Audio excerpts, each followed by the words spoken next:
Et deuxièmement, on a une attestation également écrite, parce que chaque témoin devait témoigner par écrit sur quoi ils allaient témoigner. Et M. Benbassa dit clairement de ses écrits qu'il reconnaît avoir été contacté. Les dirigeants de la Sogecor nous ont contactés pour nous préciser leurs intentions et nous demander s'il était possible de sauvegarder les entreprises Moussaji dans une perspective de reprise. C'est ce qui a été fait malgré les lenteurs des négociations. Signé Thierry Benbassa. Ce qui veut dire qu'on a une attestation signée de la main du banquier, comme quoi il a été en contact avec la Sogecor avant même la signature des actes de vente.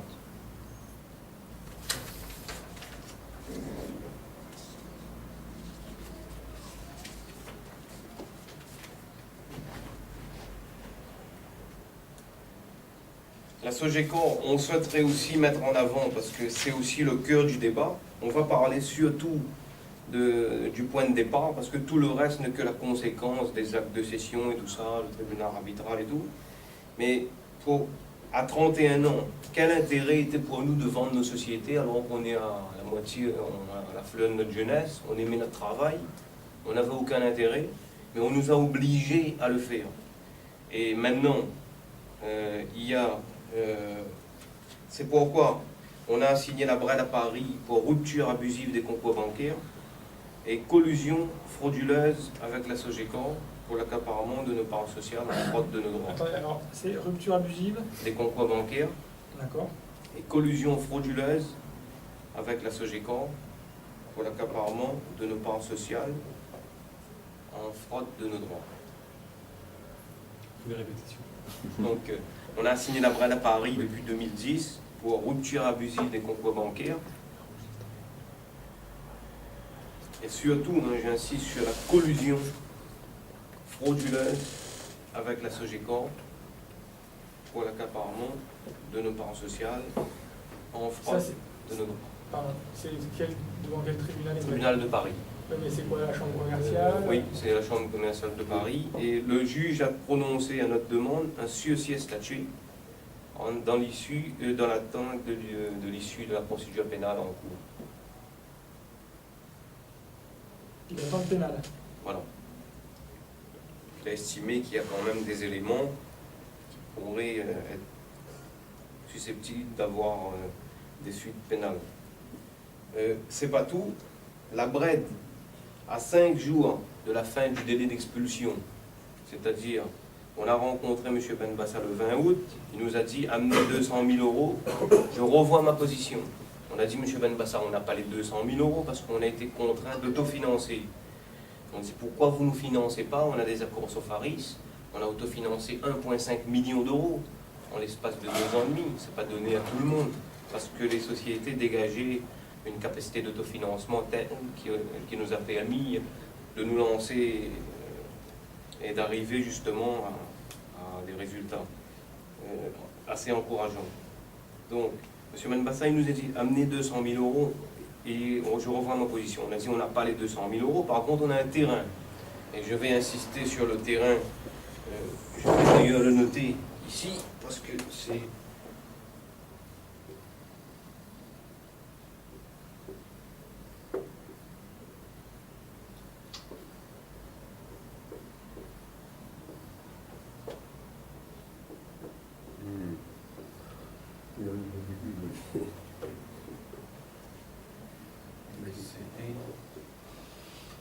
Depuis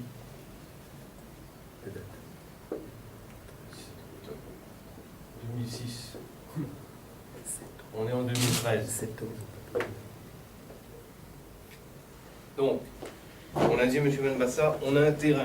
Prenez, et quand ils nous mettent dehors, on est à moins 276 000 euros sur les 4 sociétés, parce qu'il y en a une qui a été créditeur.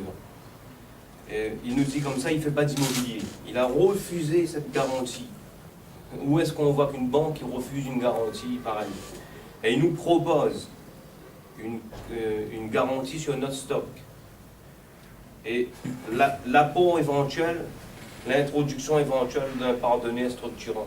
Donc la banque commence à emmener le chevalier blanc qui arrive, qui s'appellera la Sogecor par la suite. Donc le 29 août 2006, à 5 jours de la fin du délai d'expulsion, qui finissait donc le 3 juillet, on nous met dehors, 3 août, 3 septembre. Donc à 5 jours de la fin du délai d'expulsion, on signe Oxiga, c'est-à-dire que on donne à la banque 300 000 € de stock gagés qui sont payés, et nous donner les 200 000 € de trésorerie. Pour tout le monde, c'est la logique, il n'y a pas besoin d'être juriste.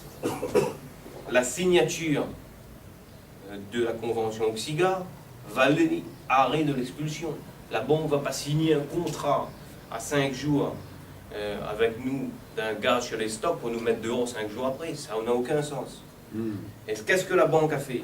Et ça, la Sogeco, on n'en parle pas, mais moi je souhaiterais venir là-dessus parce que tout le reste vient de là. La banque nous a dit, bon, monsieur Moussaji, les 200 000 €, on ne vous les donne pas, vous renflouez les comptes et vous dégagez quand même. Et là, c'est grave. C'est-à-dire qu'ils ont transformé 300 000 € d'actifs circulants, c'est-à-dire de stocks disponibles, payés, qui appartiennent à la société, en actifs immobilisés. C'est-à-dire, on a 300 000 € de trésorerie qu'ils ont gelé. Donc, ils nous mettent un pétard sur la tête. Et là, la Sogeco était arrivée, ils voulaient un rapprochement, vous êtes les hommes qu'il nous faut. Jusqu'à maintenant, bon, ils avaient seulement 1,97% de part de marché en 2006. Nous, on était à 20%, juste derrière le groupe Ayotte. Donc, ils nous disent comme ça, voilà, vous êtes les hommes qu'il nous faut, c'est un partenariat, nous, on a des millions d'euros. Jusqu'à maintenant, on a mis je ne sais pas combien de directeurs, ça n'a jamais marché, mais vous, avec vous, au commercial, nous, aux finances, on va prendre le marché, parce que si on laisse faire le groupe Ayotte, ils vont tout prendre. Et d'ailleurs, dans le pacte d'actionnaires, c'était écrit que le rapprochement avec la Sogeco, c'était pour contrer le groupe Ayotte. C'est ce que la Sogeco, c'était leur intention. Donc il fallait, pour entrer dans nos sociétés, il ne fallait pas qu'ils rachètent tout, parce que s'ils rachetaient tout, il fallait qu'ils payent d'un coup. Donc la stratégie, c'est de devenir actionnaire majoritaire et de nous laisser actionnaire minoritaire. Pour pouvoir rentrer chez nous, nous faire croire qu'on est toujours actionnaire, associé, et s'accaparer des sociétés, comme ça a été le cas. Donc, j'insisterai aussi sur la création des emplois. En 2006, les 5 sociétés ensemble ont quand même créé près de 45 emplois. Dans un contexte économique actuel, avec un taux de chômage qui ne cesse de grimper, qui est devenu une des priorités d'ailleurs du gouvernement, c'était quand même pas mal avec les moyens qui nous ont été donnés. Donc la Sogeco, moi je reviens aussi sur le mensonge de la Sogeco qui fait croire à tout le monde que les sociétés étaient exsangues. C'est-à-dire que les sociétés, ça valait rien, d'ailleurs ça a été mis dans l'article de Marianne, voilà, où la Sogeco, d'ailleurs ils n'interviennent jamais. Quand la presse les demande leur avis, souvent ils n'en parlent pas. Donc ils font exprès de jouer les muets, parce qu'ils savent très bien. Nous, on souhaiterait justement avoir un débat avec eux pour pouvoir justement prouver à tout le monde ce qui se passe dans cette affaire. Donc, les sociétés, on a un rapport financier qu'on a déjà fourni à la presse, dégagé ensemble un excédent brut d'exploitation en 2006 de 596 000 €. C'est-à-dire que les sociétés avaient la possibilité de rembourser 50 000 € par mois aux banques. Si nous avions financé même 400 ou 500 000 €, on n'aurait même pas eu besoin de vendre. Donc voilà. Donc, nous, on va vous raconter ensuite, le 29 juin, donc, le jour de la vente chez Maître Arnaud. Maintenant, voilà les complices. Il y a la Bred. Maintenant, on va venir sur l'intervention de Maître Arnaud, Maître Patrick Arnaud, qui a été une des chevilles ouvrières de cette escroquerie dont nous sommes victimes. Donc, le 17 octobre 2006, dans un premier temps, on cède à CAO, filiale de la Sogeco, pour calmer la Bred. Parce que la Bred a donné une prorogation de l'article 60 au 10 octobre premièrement, puis au 25 octobre. Donc le 17 octobre 2006, dans le cabinet de Maître Arnaud, croyant mettre fin définitivement, un terme définitif à la pression des banques, on cède à CAO, filiale de Sogeco, un terrain. je parle de ce terrain-là, de 2407 mètres carrés à Saint-Louis, pour un montant de 210 000 €, les 70%. Ils nous ont dit, voilà, comme on envisage un partenariat à 70-30, mais pourquoi pas faire déjà une opération à 70-30 sur le terrain? Ça vous permettra de calmer les banques et de préparer sereinement, qu'on vous soumette les actes de vente sereinement. Donc voilà, le 17 octobre 2006, on cède à CO filiale de Sogecor le terrain pour un montant de 210 000 €. Mais dans les actes, Maître Arnaud, ils nous disent qu'ils voulaient avoir la garantie que ces fonds allaient servir pour renflouer les comptes. Donc, on était toujours gérant d'MDOI, donc les chèques sont faits non pas à l'ordre des vendeurs, Moussaji Salim et Yassine, mais à l'ordre de la société MDOI. Ce qui veut dire, et là j'insisterai, c'est quand même important, en l'espace de, si on prend le contrat Oxiga, il y a 300 000 €, plus le terrain, 210 000 € pour les 70 poissons. Ce qui veut dire qu'en l'espace du 29 août et le 17 octobre, en l'espace d'un mois et demi, on a mis sur la table 510 000 € de garantie incontestable, plus une caution personnelle de 1,3 million d'euros qui nous ont fait signer. Caution. Un demi-million d'euros, on l'a mis sur la table. Et la banque n'a pas arrêté. Ça aurait dû. Avec ça, ça a été reconnu qu'on a fait tout ce que la banque, le tribunal arbitral l'a reconnu, qu'on a fait tout ce que la banque a demandé.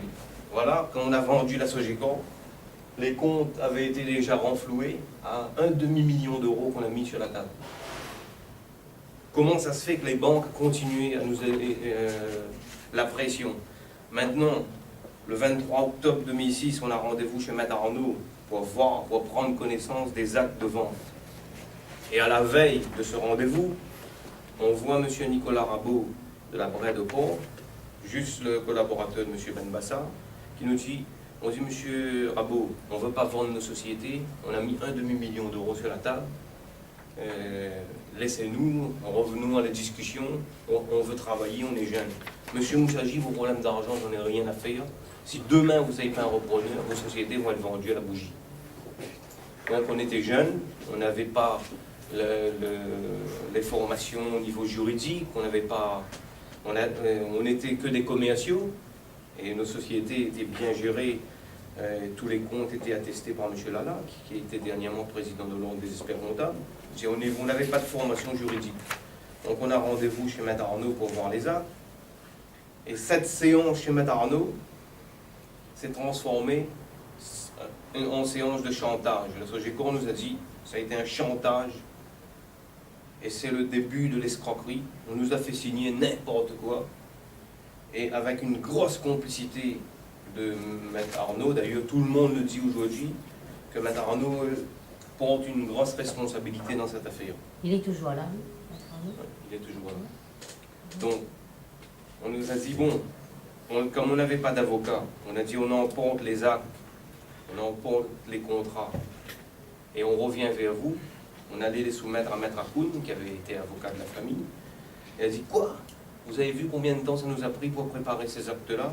Soit on signe maintenant, demain notre offre ne tient plus, c'est ce que le PDG de la Sogecor a dit. Demain vos sociétés sont en monde, la banque vous avez mis dehors. Comme on vous a dit, ce sont les hommes qui font la force d'une société et tout ça. Donc, pressé. Là, on a dit oui, mais on ne peut pas signer comme ça. C'est alors que Maître Arnaud, face à nos hésitations, est intervenu et a dit, Messieurs Moussaji, j'en appelle à la noblesse de la profession d'avocat. Ces actes ont été rédigés par moi-même et mes collaborateurs. Ne recèlent d'aucun piège. Connaissant l'urgence de la situation et la pression des banques, je serai dans cette affaire à la fois votre avocat et l'avocat de la Sogecor. Je ne risquerai pas ma réputation d'un récricocoste comme Saint-Denis. Ces actes, vous pouvez les signer, faites-moi confiance. Donc, on n'a même pas eu le temps de les lire. Il y avait je ne sais pas combien de packs d'actionnaires, 5 sociétés, garantie d'actifs passifs, les actes de cession partout, c'était rempli le bureau. Donc, on a signé et au final, sans avoir pu vraiment lire, comprendre exactement, et quand on était en pourparlers avec les dirigeants de la Sogecor, ils nous avaient dit à peu près à quel prix vous souhaiteriez. On avait dit entre 4,5 à 5 millions d'euros. Et le jour de la vente, il y a eu un prix provisoire qui arrivait à 772 000 euros. C'était plus 3,5, c'était plus 4,5 à 5 millions, c'est 772 000 euros prix provisoire. Mais le prix définitif interviendra plus tard. Et nous, ce qu'on souhaiterait dire, c'est qu'on est tombé ce jour-là d'un véritable traquenard juridico-financier par des gens sans scrupules. Et Maître Arnaud nous a même fait croire que la loi française lui interdisait de nous remettre une simple copie de ce qu'on avait signé, tant que les actes n'auront pas fait l'objet d'un enregistrement officiel auprès du greffe. C'est-à-dire qu'on est sorti de là sans rien en main, sans connaître nos droits et obligations. C'est seulement le 26 décembre 2006, plus de 2 mois plus tard, que sous la pression, le cabinet Arnaud nous a remis une copie de ce qu'on a signé. Ensuite, l'affaire est partie, donc ce qu'on n'a pas vu dans les actes de cession, c'est ahurissant. Il y a un prix provisoire, non pas versé à nous directement, mais versé en compte courant, associé, moitié bloqué pendant 3 mois, moitié pendant 4 ans.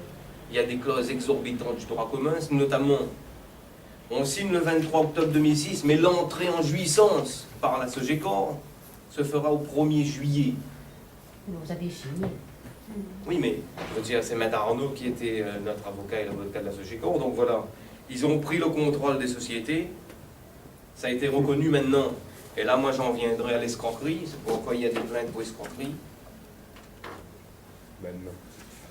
Donc, on s'est retrouvés, ils ont changé les logiciels de gestion à la veille des inventaires, il y a le prix, ils ont fait dépendre le prix par le propre commissaire aux comptes de la Sogecor, le cabinet HDM. Dans les actes de cession, c'est écrit. C'est écrit que le prix définitif viendra plus tard, en fonction d'une situation au 30 novembre, puis d'un rapport HDM. Et le tribunal arbitral, M. Lala, qui devait sortir les comptes au 30 novembre, a démissionné.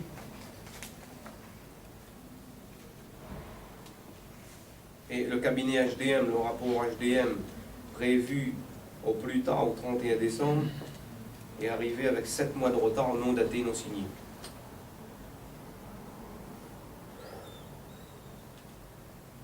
Donc, on s'est retrouvé salarié le 29 juin 2007, bon, je vais résumer, le 29 juin 2007, à la veille des inventaires pour l'arrêté des comptes annuels,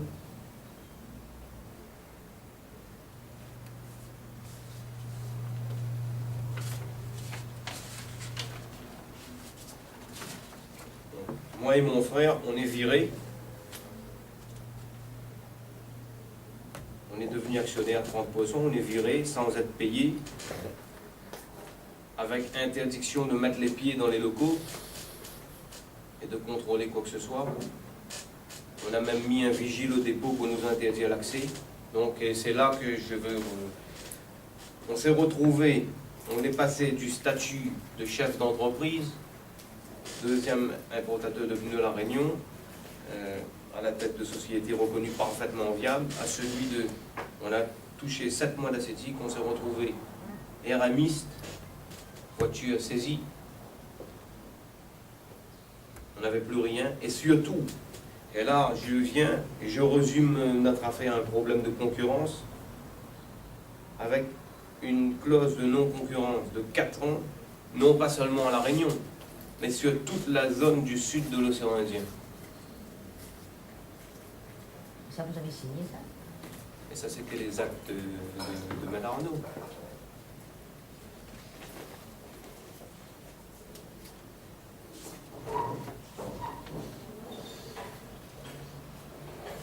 Donc ensuite, en cas de contestation, ils avaient déjà prévu dès le départ, on nous enverra devant une justice privée, il y a la clause compromissoire, donc on est tenu. Tout a été commandité dès le départ, donc on a été contraint d'aller devant une juridiction privée. un tribunal arbitral et on s'apercevra, la Sogeco a pris M. Jacques Gauthier, un ex-procureur général à La Réunion, et notre arbitre, on le découvrira plus tard, a été un des profs de fac du PDG de la Sogeco, M. Jean-Baptiste Seub. Et la présidente, ça a été également Anne-Françoise Zataragro, s'est avérée aussi être un ex-prof de fac du PDG de la Sogeco. Nous, on appellera ce tribunal arbitral qu'on qualifiera d'une juridiction de copains, parce qu'ils ont fait, mais c'est de l'avis de beaucoup de juristes, et on arrive à là justement. Bon. Tous les juristes sont unanimes, devant une juridiction normale, la vente aurait été annulée. Il y a un grand principe en droit, un adage qui s'appelle France omnia corrompit, la fraude corrompue. Donc le tribunal, il valide les cessions parce que le tribunal arbitral, ils ne sont pas tenus de suivre les règles établies dans les tribunaux de France. Donc ils font ce qu'ils veulent. Donc ils ont validé la vente, c'était le seul moyen. Et dans une deuxième sentence, ils reconnaissent que la Sogeco a changé les logiciels de gestion à la veille des inventés, quelle était la situation à la Sogeco, on n'a pris aucune mesure de nature à corriger les nombreuses anomalies de stock, il y avait falsification de stock et tout, des dévidages de dépôts de nuit, que le rapport HDM était frauduleux, ça caractérise la volonté de Sogeco de fausser les données devant servir de base au prix définitif. Donc, d'un côté ils valident et d'un autre côté ils disent que l'acheteur a faussé le prix. Et ce qui fait qu'ils ont validé la vente, ils ont nommé un expert pour fixer un prix qui est devenu indéterminable, parce qu'il y a eu des dévidages de dépôts de nuit. Donc on s'est retrouvé, aujourd'hui on est pris, moi ce que je souhaiterais dire, on est dans un naufrage judiciaire total. Mais il y a récemment, enfin... Voilà, maintenant, il y a eu la... Vous n'avez pas, enfin, quand vous parlez de naufrage judiciaire, vous avez quand même une décision favorable. Voilà, mais Voilà. j'arriverai à ça. J'arriverai à ça parce qu'il fallait... c'est pas 1,1 million qu'on a touché. La Sogeco, et j'arrive, c'était le but de notre conférence, mais je souhaiterais revenir sur la Brède et Matarno. Mais maintenant, le 30 décembre 2008, la deuxième sentence arbitrale condamnait la Sogeco à nous payer 1,5 million avec exécution provisoire. La Sogeco a saisi le premier président de la Cour d'appel, a demandé la suspension de l'exécution. Par le jugement du 24 mars 2009, le premier président a aménagé la sentence, c'est-à-dire la Sogeco de payer 170 000 et de verser le reste à la caisse de dépôt. Ils n'en sont rien fait, c'est seulement le 26 juillet 2011, pour faire échec aux saisies, qui sont allés courir consigner les fonds à la caisse de dépôt.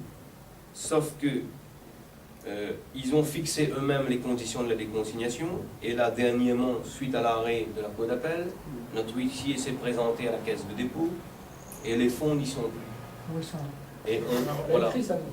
voilà, mais ils ont déjà récupéré les fonds en fraude de nos droits, et ils ont payé seulement, ils ont ressaisi le GEX, ils ont fait seulement un chèque de 366 000 €, et ils ont déjà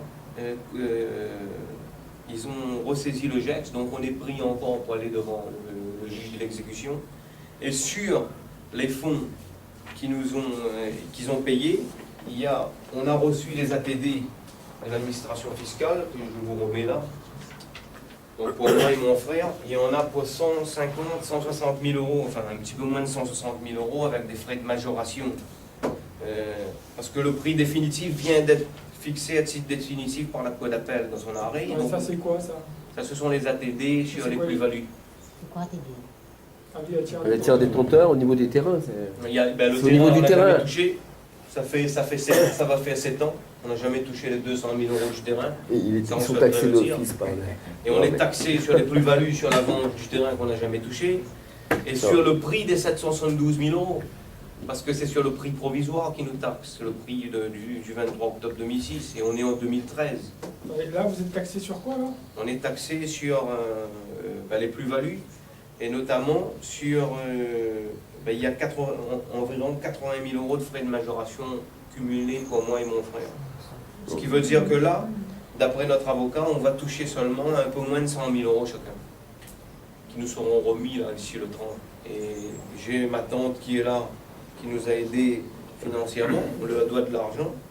Et moi maintenant je vais revenir pour avoir, il fallait montrer que c'est pas 1 million qu'on a touché parce que c'est après quittance, il faut déjà déduire le prix provisoire qu'ils avaient payé, 387 000 €. Il y a les 170 000 € qu'ils avaient payés aux impôts au lieu de nous payer directement.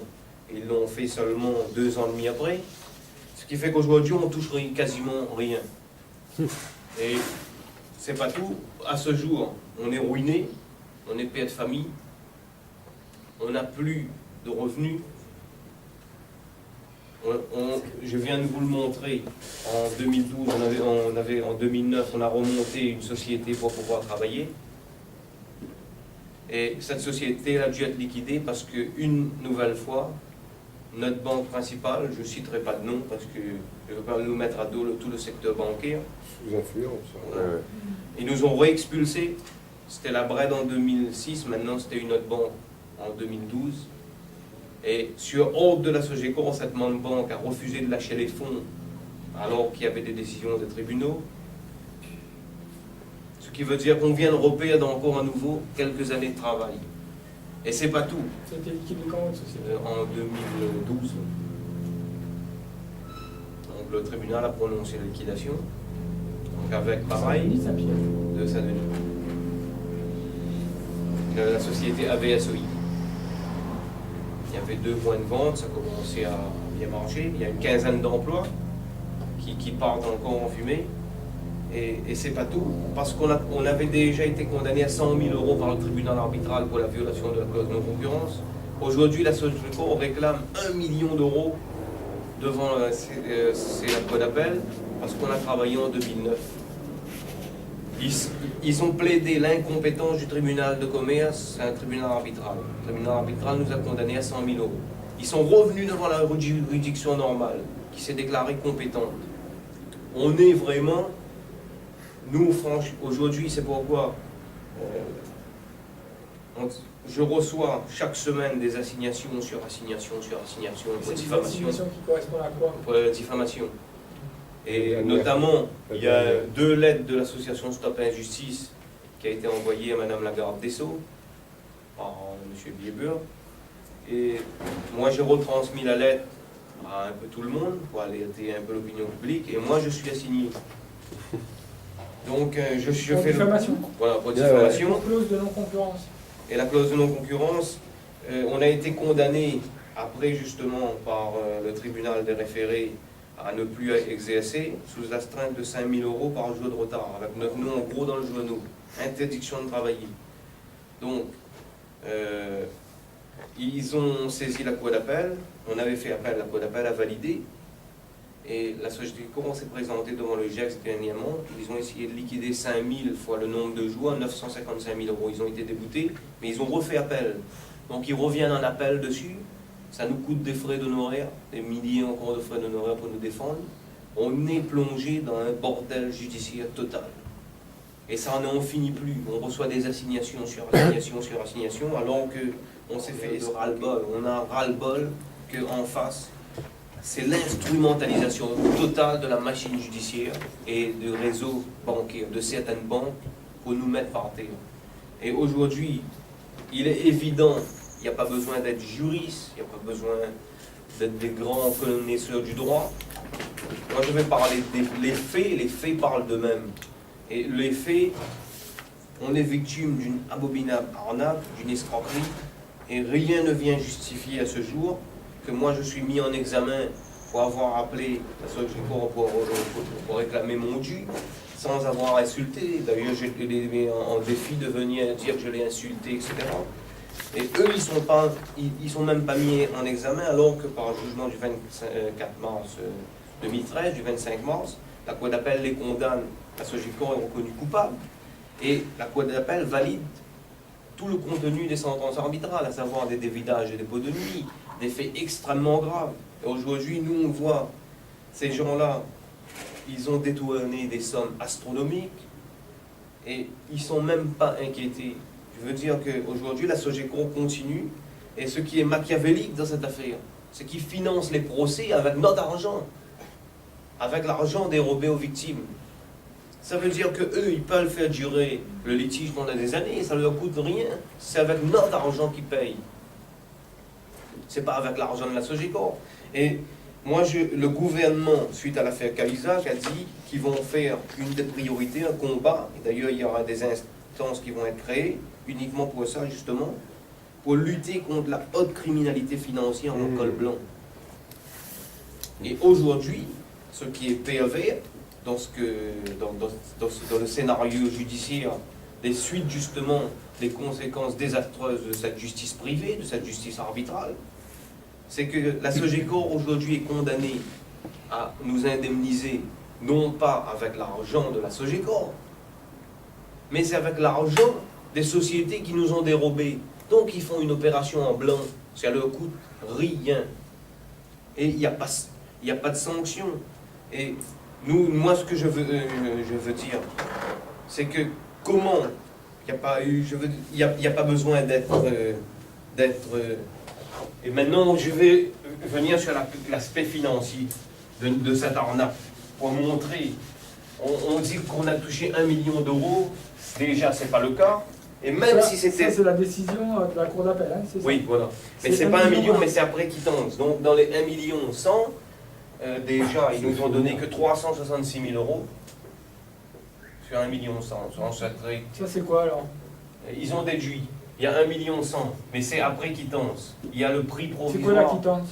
C'est après tout ce qui est descente déduit de tout ce qui avait déjà été payé. Donc, il y a le prix provisoire. Il y avait un prix au départ de 772 000 euros. C'était le prix provisoire du 23 octobre. Ça, c'est le prix provisoire. La moitié devait être payée au bout de 3 mois. Ils l'ont fait seulement 2 ans plus tard sur condamnation, et la moitié au bout de 4 ans. Et cette moitié, c'est-à-dire de 772 000 euros, les 387 000 euros, ils l'ont payé seulement, la première sentence est le 9 décembre, fin décembre 2008. Je mets 12,08, on a touché ça. 387 000 euros, c'est tout. Donc, dans les 1 million 100, il faut déduire les 387 000 euros. Ils ont déduit aussi, quand ils ont été condamnés à 1,5 million en 2000, suite à la deuxième sentence, donc le 24 mars, suite à la décision du premier président, il a dit de payer 170 000 euros le préjudice financier sans mettre de date, et le reste à verser à la caisse de dépôt. C'est 170 000 euros en 2011, au lieu de nous les payer, quand on a fait des saisies. Ils sont allés payer le fisc sur le plus-value. Donc ça aussi, c'est à déduire. Des 1 million 100. Ça veut dire qu'il reste quasiment rien. Et moi, je veux dire, en arriver à ça, pour dire quoi? C'est que là-dedans, on a fait une vente à perte. On n'a rien gagné. Au contraire, on a perdu de l'argent. Quand je veux dire on a perdu, on en est, et ça c'est important de dire, à plus de 400 000 euros de frais de défense. 400 000 euros de frais de défense. J'ai un rapport d'expertise du cabinet Optimum, et c'est une arnaque. Et au moment donné, moi je dis, on nous prend pour des imbéciles. Le rapport Optimum a valorisé les 5 sociétés en 2006, se basant sur les comptes de M. Lala, attesté sans réserve, qui officie encore dernièrement comme président de l'ordre des experts comptables, à 3,6 millions d'euros. Le tribunal arbitral, ils ont une société pour 456 000 euros. 70%. Ici, c'est pour les 100%. 400 000 euros de frais de défense. 456 000 euros. Le tribunal arbitral, dans les sentences 3 et 4, on a été condamné 112 000 euros pour déloyauté envers ceux qui nous ont dépouillés. Déloyauté. «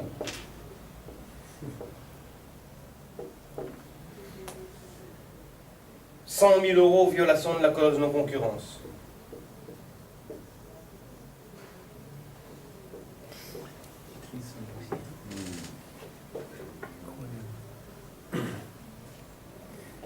« 225 000 euros Violation de la clause de confidentialité. C'est-à-dire il fallait fermer sa bouche.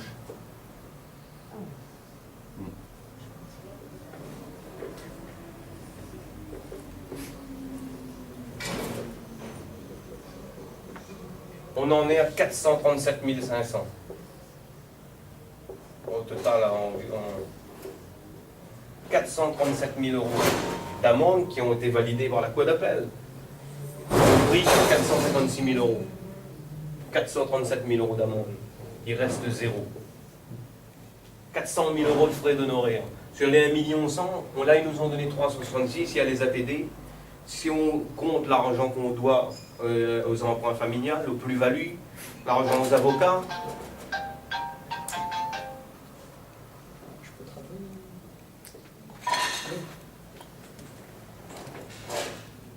il y a eu des frais de saisie, là encore on doit 8 000 euros au cabinet de huissier.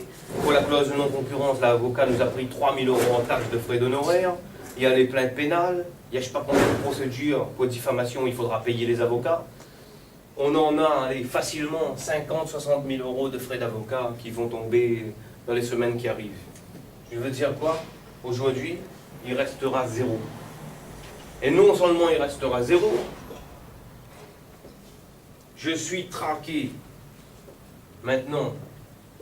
Et moi je souhaiterais dire que Maître Arnaud, qui nous a vendu, et moi j'insisterai là-dessus, comme du bétail à la Sogecor. Et ça c'est important de le dire. Maître Arnaud a été le rédacteur unique des actes.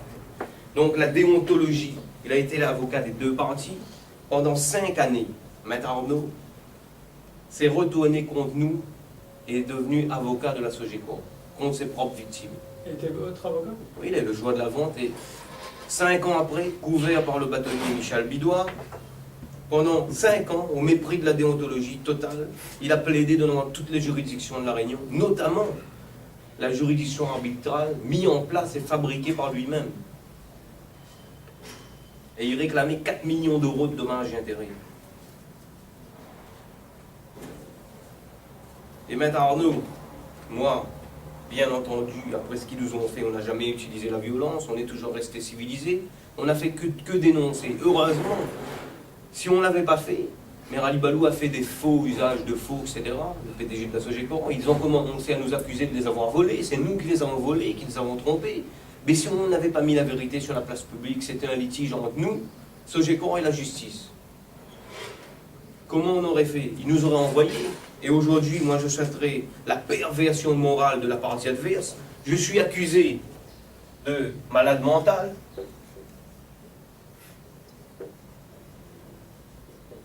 de psychopathe,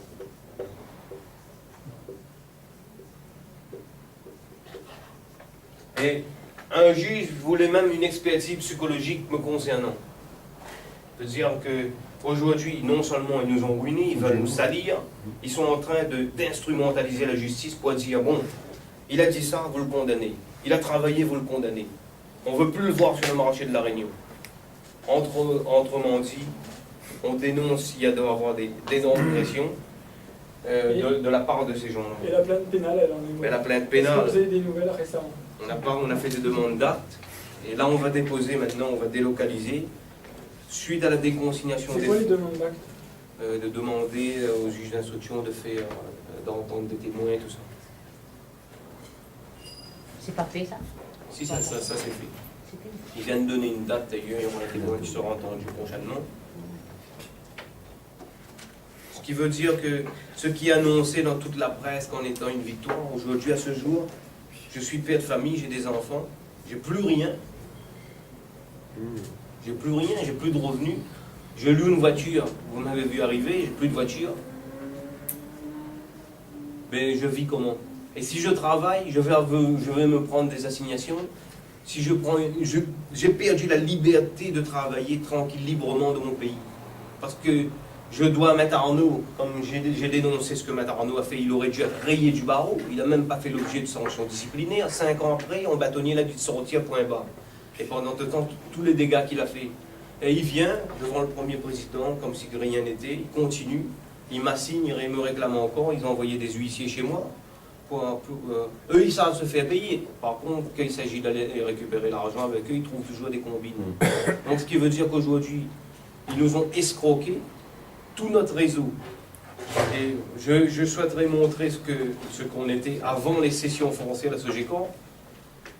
On avait 707 magasins, 7 centres auto, une centrale d'achat MDOI en 2006 qui fait 300 000 euros de bénéfices. Une société qui fait 300 000 euros de résultats actuellement, qui est mise à la porte de la banque. On était agent continental, on avait quand même un réseau de revendeurs partout dans l'île. Donc on a constitué tout un réseau. Aujourd'hui, 6 ans après, on a perdu nos sociétés, on a perdu tout notre réseau, on a perdu 7 ans de notre jeunesse. Et moi, je vais parler du colonialisme qui sévit encore à l'île de la Réunion. Et ça, c'est des pratiques coloniales. Et voilà la perversion de tout ça. Ils préfèrent en face qu'on passe notre jeunesse devant les tribunaux, à nous épuiser, nous ruiner en frais de défense, préfèrent investir sur des procès. D'ailleurs, ça ne leur coûte rien, plutôt que de nous voir sur le marché réunionnais à travailler pour subvenir aux besoins de nos familles et les faire de l'ombre. Harcèlement. Et maintenant, je suis mis en examen parce que j'ai appelé la Sogecor plusieurs fois, souvent c'était sur messagerie. Je l'ai eu peut-être 2 fois. Et j'ai eu reçu de menaces de mort. M. Merali Balou a fait convoquer tout le personnel juste après nous avoir virés. Et ça, je tiens à le dire, j'ai des attestations. Messieurs, maintenant vous travaillez pour moi. C'est fini le temps des petits moussagis, des salés en retard. Nous, on a des millions d'euros. Et j'ai beaucoup d'attestations. Nous, on a des millions d'euros. Maintenant, vous travaillez pour un grand groupe. C'est fini le temps des petits moussagis. Donc les employés disent oui, mais les moussagis disent qu'ils n'ont pas été payés, ils vont faire annuler la vente. Ils disent monsieur, quand vous achetez un véhicule, c'est le nom qu'il y a sur la carte grise qui détermine la propriété. Ils montent le cabis, là-dessus il y a mon nom, donc les sociétés sont à moi. Et s'ils ne sont pas contents, qu'ils aillent au tribunal. Je me ferai un plaisir de m'occuper de leur cas. Et vous leur dites de ma part que s'ils me cherchent, ils vont me trouver. Je veux dire, voilà, ils sont sûrs d'eux. Et maintenant, je veux parler au-delà de tout ça. C'est pourquoi on a décidé, face à tout ça, cette manipulation de la justice, parce que nous, on ne veut pas tirer. On se félicite qu'aujourd'hui, la justice est en train d'ouvrir les yeux, notamment l'arrêt de la Cour d'appel, parce qu'il y a une manipulation honteuse de la partie adverse, qui ont raconté pendant des années, et la vérité est en train de sortir. Sauf que derrière, on a des gens... Monsieur Merali Balou, et ça je souhaiterais le dire, on n'est pas attaqué par n'importe qui, ça explique peut-être des choses, et il y a des vérités qu'on va dire à Paris, il est magistrat au prud'homme. Magistrat au prud'homme. Donc il peut avoir côtoyé les juges qu'il veut au tribunal de Saint-Denis. Donc on est attaqué par un magistrat au prud'homme, le DG de Sogecor, M. Arzou, Mohamed Ali.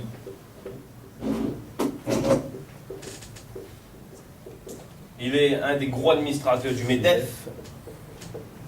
Il siège à la Sécu, etc. Monsieur Benbassa, ancien grand patron du quotidien, qui maintenant est président de la caisse de retraite, CAC. Jacques Gauthier, qui a été un gros complice de la Sogecor, choisi comme arbitre de la Sogecor, ex-procureur général. Procureur général, ex-procureur général.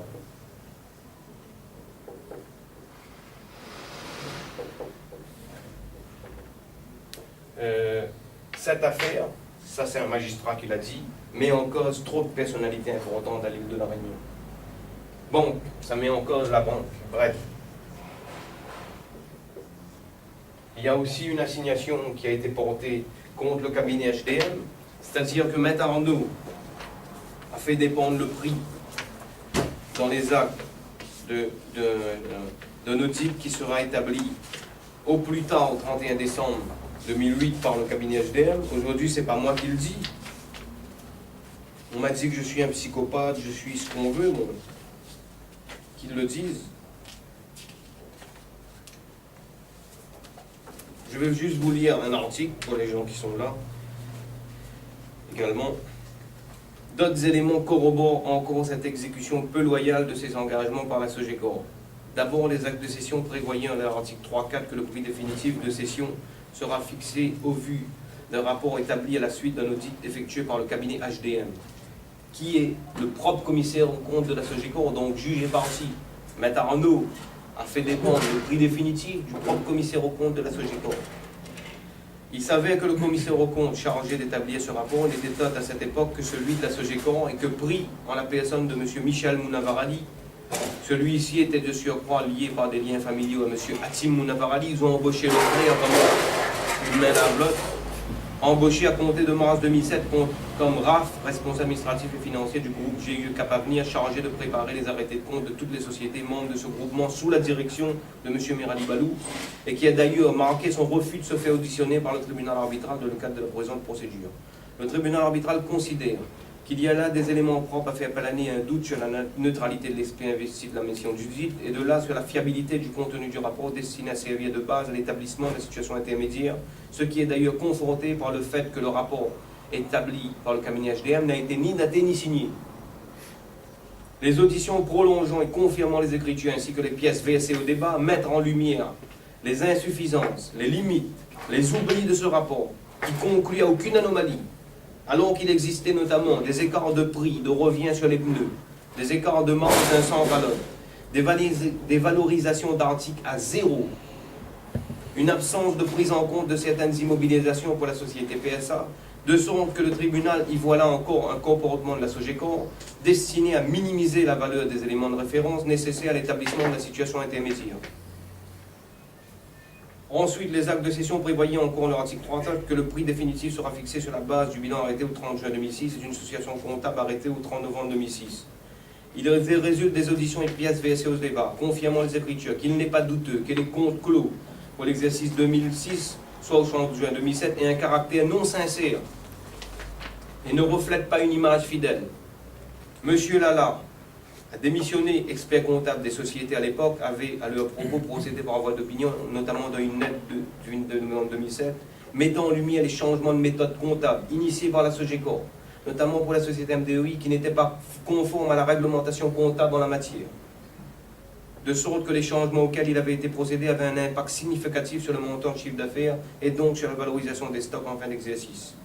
M. Lala a mis fin à sa mission en septembre 2007 suite aux observations qu'il avait faites et au regard des conditions difficiles dans lesquelles sa mission se déroulait, considère qu'il y a là encore des éléments qui caractérisent la volonté de la SOGECOR de fausser les données de référence aux fins d'évaluation des stocks et de là de détermination du prix définitif, etc., etc. Il a payé des auditions et pièces versées au débat. À qu'à 2 reprises sur une période de 10 jours, de grosses quantités de marchandises sont sorties de dépôt, sans bonne livraison pour en rejoindre d'autres, sur ordre de la gérance de société en cause, et sans autres mesures de sécurité nécessaires pour assurer les dévidages de dépôt et le transport de celles-ci, que les opérations de dévidage et de transport étaient assurées par des intérimaires et donc non salariés des sociétés, alors que des procédures de traçabilité étaient mises en place par la nouvelle gérance. Le tribunal ne peut que tirer de ces faits la constatation selon laquelle la SOGECOR procède ici à un dévidage de dépôt de des consignants tels: absence de bonne livraison, dévidage de dépôt dans les intérimaires, transport des marchandises, que les marchandises sont exposées à un grand risque de vol et mises ainsi en péril, ce qui est de nature à peser négativement sur la valorisation des stocks. Il estime là qu'il y a là encore des faits mettant en lumière la volonté de la SOGECOR de minimiser la valeur de ces derniers et de fausser l'établissement définitif. Je reviens sur l'adage. C'est pas moi qui le dis, et la Cour d'appel vient le confirmer à titre définitif. C'est pourquoi on est en droit de réclamer, de par ces jugements qui sont rendus, la mise en examen. Il y a un adage qui avait été plaidé devant le tribunal arbitral.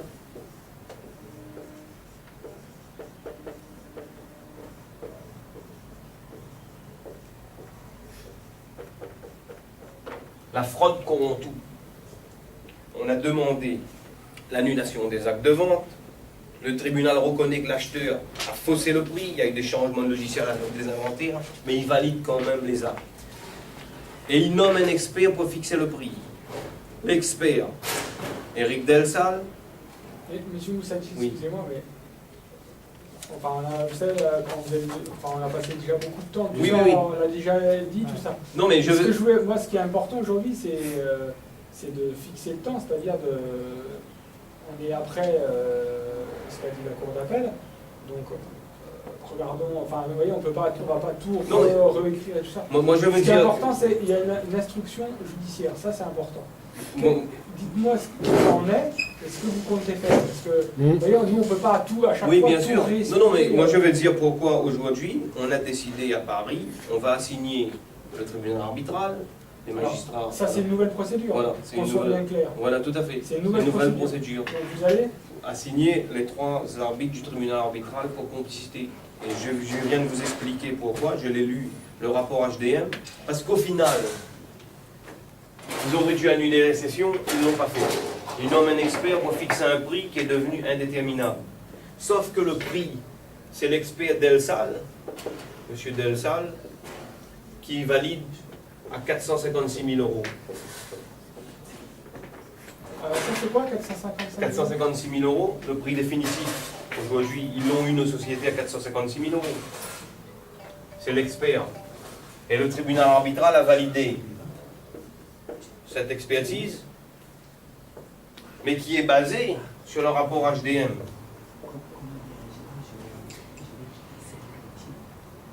Et vous les assignez devant quoi exactement? On va assigner au pénal avec les avocats, on est en train de À Paris. préparer. Voilà, à Paris. Vous avez porté plainte au pénal. Voilà, au pénal à Paris. Pour Pour quel motif? complicité d'escroquerie sur le prix de cession, déjà.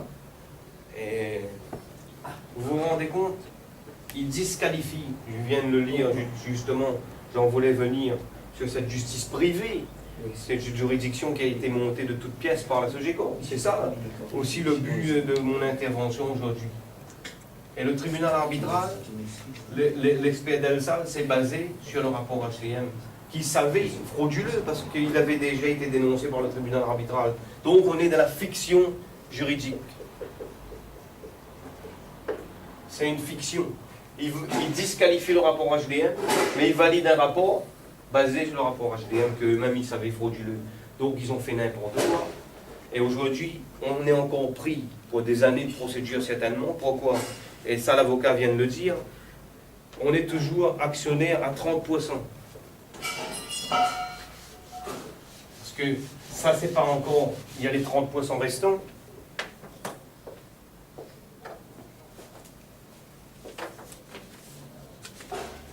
Et la nouvelle plainte, là, elle est pas... Vous avez déjà déposé une plainte ici au pénal? Pour l'instant, il y a des plaintes pénales pour escroquerie en bande organisée sur les faits avant les sessions. Est-ce que ces deux plaintes ne se chevauchent pas? Non, là c'est sûr. Après, il y aura d'autres plaintes qui vont venir également sur les dividendes. C'est-à-dire qu'on a déposé plainte pour la collusion de la Brette, sur ce qui nous a poussé à céder. Ça, c'est celle qui est la déjà en construction, cours, là. voilà, la construction Et qui frauduleuse. apparemment Voilà. avance pas trop. Voilà. Et maintenant, il y a aussi, on est toujours actionné à 30%. Les sociétés, toutes sont en perte depuis plusieurs années. Et moi, je vous souhaiterais mettre en avant, et quand je parle de haute criminalité financière en col blanc, on a un rapport du cabinet Optimum de 2005 à 2011. Ils ont monté un GIE panneau et tout ça. Sur les 5 sociétés, on est toujours actionné à 30%. Donc on a cédé en 2006, donc l'exercice 2007, 2008, 2009, 2010, etc., 2011. Ils ont déjà détourné plus avec les éléments en notre possession, plus de 4 millions d'euros. Et ils ont fermé. La plupart des sociétés n'existent plus. Sur les 7 magasins qu'il y avait, il ne reste que 2. Donc en gros, ils vous ont privé de vos dividendes. Voilà, c'est ils ça? nous ont privé de nos dividendes également. Ils les remplacent. Voilà. Et maintenant, voilà, ils sont en train de Par remplacer. des montages financiers, c'est ça? Voilà, par des montages, par des frais de GIE, c'est aussi dans la plainte pour abus de biens sociaux. Ce qui veut dire quoi? Et je reviens là-dessus, c'est pour... Juste, excusez-moi. Oui. Ça, c'est une autre plainte pour abus de Voilà. c'est abus de Non, non, sociaux. c'est toujours, c'est aussi dedans. Non, mais c'est pas là, parce que le tribunal arbitral et ça, c'est deux choses différentes. Oui, le tribunal arbitral, bien sûr, tout à fait. Le tribunal, ça c'est à part. Là, on va signer le tribunal arbitral.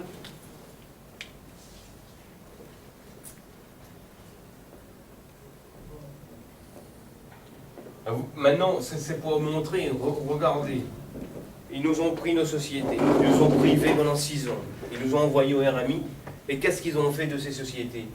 Ils voulaient un rapprochement. Vous êtes les hommes qu'il nous faut. Ils nous ont virés, ils nous ont mis au RMI avec interdiction de travailler. Et de nos sociétés, ils ont détruit. Un par un. Et de par leurs agissements, c'est pour détruire la concurrence. Donc au final, il ne reste plus rien. Il nous a éliminés et il nous a écartés du marché pendant 7 ans, 8 ans, 9 ans. Et c'est leur stratégie. Et derrière, ils le font en toute impunité. Et moi, je suis mis en examen pour justement avoir réclamé mon dû. Et aujourd'hui, comment on va faire pour financer tous ces procès-là? Nous, aujourd'hui, on en a ras-le-bol.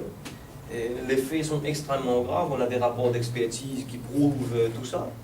Et donc, ils font une opération en blanc. Ça s'appelle la haute délinquance financière en col blanc. Donc, ils veulent nous pousser à bout, nous pousser au suicide.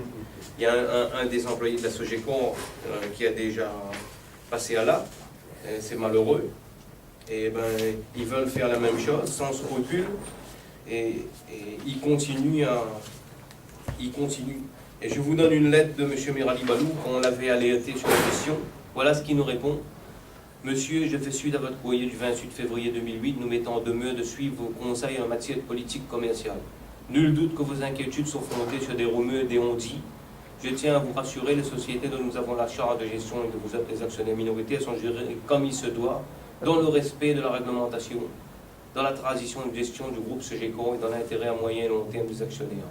En 2008, on avait prévenu qu'il y a des trucs qui ne vont pas. Et voilà ce qu'on nous répond.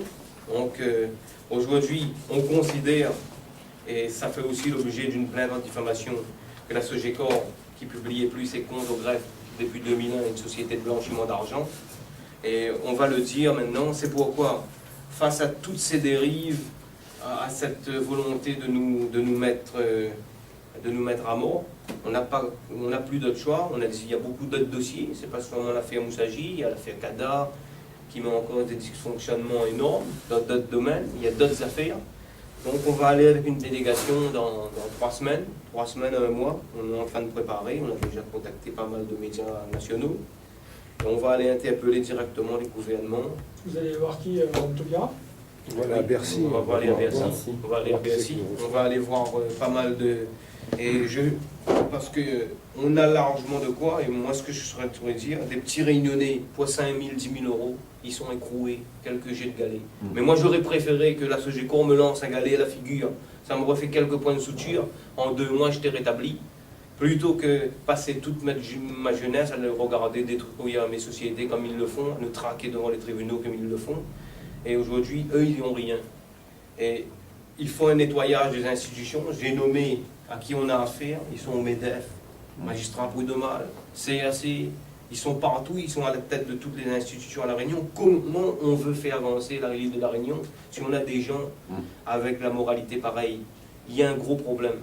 Et je veux revenir là-dessus. C'est une mission qui est devenue une mission de salubrité publique.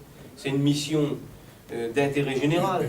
Notre affaire est emblématique, c'est pas seulement moi qui le dis, il y a beaucoup de monde qui l'ont compris, des mécanismes de l'économie réunionnaise. Et je souhaiterais poser des questions maintenant et aussi pour vous montrer, le 23 octobre 2006, il y a 2 magasins, celui de Saint-Joseph et... Donc, la mission, vous allez partir à Paris, c'est ça? Oui, on va partir à Paris. Et en détail, qu'est-ce que vous allez faire? Vous allez à Bercy? On va à Bercy, on va faire une conférence de presse sur place. On va exposer nos problèmes, quoi. On va exposer nos général. problèmes, on va exposer qui dirige les institutions à l'île de La Réunion. On va alerter. On va alerter. Ce qui se passe ici, comme on... Alerter les autorités.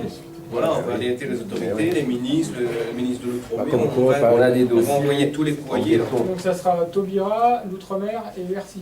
Merci. Ouais. Il faut éviter l'agressivité quand même. Hein. C'est important. Hein. D'accord. Oui, oui. Dans les sous-sols. Ah non, mais il n'y a pas d'agressivité. C'est pourquoi on va alerter sur l'instrumentalisation de la justice ici par des gens qui sont au-dessus de tout. En gros, de non-application de la loi. Comme moi, j'ai reçu 8 courriers des ministères en demandant à la préfecture de me recevoir. Je ne me reçois pas. C'est des problèmes comme ça, quoi. Et puis moi je pose la question. Et ça est-ce sera au nom de quoi la délégation? ben, il y aura On va faire un collectif. Il y a un collectif, il y a Éveil Citoyen. Éveil Citoyen, il y a 974. il y a- On a créé ça. Justice, Il y voilà. a quoi alors? Éveil citoyen? Voilà. Éveil Citoyen, 974. Ça s'appelle comme ça, le collectif? Voilà. Et puis, tout le monde, dernièrement, même dans le GIE, il y a eu un article, il y a des jeunes qui disaient qu'il y a des élus qui volent des millions, ils font quelques heures de garde à vue, et même pareil, ces gens-là, les magistrats, ils sont des gros et les petits. Dès qu'ils font un petit truc, ils sont sévèrement condamnés, ils sont emprisonnés. Et je veux dire, c'est cette inégalité de traitement qu'on souhaiterait aussi dénoncer. Parce qu'au-delà de tout ça, moi j'estime que je représente l'avenir Ils sont de la bien au jeunesse, courant, de- en plus. Ils des sont en- bien au courant, les ministères de tout à fait, affaires. des entrepreneurs Ouais. comme nous. Et cette affaire pose la question, c'est ce que M. Ploquin dit à travers cette affaire, pose la question de savoir si à certains moments l'île de la Réunion n'a pas des fonctionnements dignes d'une république bananière. Ouais, si. C'est M. Ploquin qui l'a dit sur Freedom quand il a été interrogé. Et moi, je souhaiterais poser la question, est-ce qu'on est encore au temps de l'esclavage? Parce qu'on nous prend tout, et c'est nous qui sommes accusés, traqués devant les tribunaux. Quel avenir pour les PME réunionnaises qui réussissent et font de l'ombre au monopole en place? Notre belle île transformée en véritable territoire de chasse. Qui sont les vrais responsables de la montée fulgurante du taux de chômage dans notre département? Et tout ça, ça s'explique.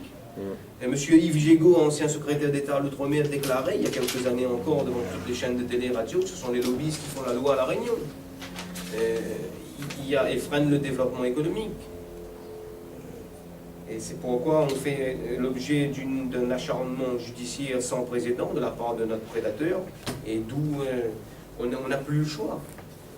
Et moi, je souhaiterais dire, si vous pouvez insister sur le fait, la situation humaine dans laquelle on est. Je suis père de famille, j'ai 2 enfants, on n'a plus même rien. Il a 3 enfants, on est des pères de famille, on a des familles à nourrir. On ne nous laisse pas travailler en paix, on est traqués par les tribunaux, on a le droit de rien dire. Et